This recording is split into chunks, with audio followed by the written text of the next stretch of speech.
क्या नाम है तुहार? सुजीत। सुजीत। मम्मी आयल बड़ी? नहीं। पापा तू का करे लो? देखे ताऊ हर मम्मी पापा के देखत होई हैं? सुतल वाला मम्मी पापा सुतल बड़े, बेटा इजा कार्यक्रम देखा था, माई बाबूजी के और देखत होई हैं? अच्छा एक केकरे साथे आइला है जा बाबू? केकरे? दादी। बतावा दादियो चलैल बड़ी, मम्मी पापा अकेले नहीं हुई हैं घरे, तरा के ना आवे के चाहिए पगला, लेकिन आओ। लेकिन हाँ तोरा डांस करे आवेला कि ना? करे का करे आवेला? डांस। नाच के दिखाबो, नाचा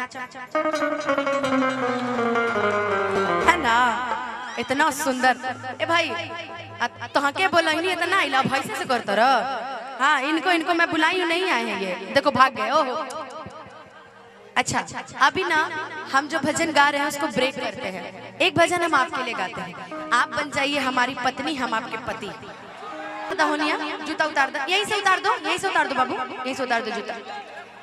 वाह लग रहा है शेरे हिंद। अरे ऐसे नहीं फेंको बाबू, लग जाता है किसी को।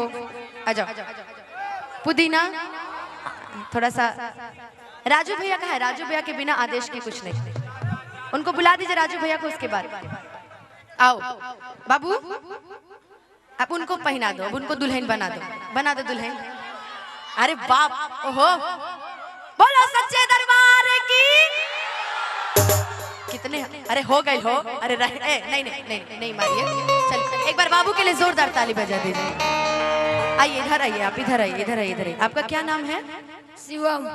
शिवम कहाँ? पूरा नाम बताइए। शिवम? शिवम सिंह। वाह टशन देखो, अब बहुत क्यूट लग रहे थे, तभी मैं आपको बुला रही थी। पियर पियर हैं कि दिल वाले गई पियर का हाई सॉल्ट वाला है, पातर छितर बड़ा लंबा नाक वाला, कि दिल वाले गल पियर का हाई सॉल्ट वाला। बस मतलब मैंने शुरू नहीं किया, आप लोग शुरू हो जाते हो यार, हद है। 10 रुपया बेसी थोड़ी मिलेगा, मिलेगा उतने पेमेंट वा। रुक रुक के थोड़ा, कि थोड़ा इंतजार का मजा लीजिए। शंकर पार्वती जी का नाम सुने हो? मम्मी आई हैं, पापा आए हैं? मम्मी पापा कोई नहीं आया है। मम्मी पापा कहाँ हैं? आई हैं? ए भाई मम्मी दूसरे मम्मी की तलाश में नहीं ना है ये, हो सकता है कि बच्चा दूसरे मम्मी की तलाश में हो। अब पापा आए हैं, पापा कहाँ हैं? बताओ, दूसरे पापा की भी तलाश में है ये, कह रहा मम्मी पापा आइबे नहीं किए हैं। ए भाई इस बच्चे को जिसको भी अपनाना है ले जाए, शिवम को, शिवम सिंह को।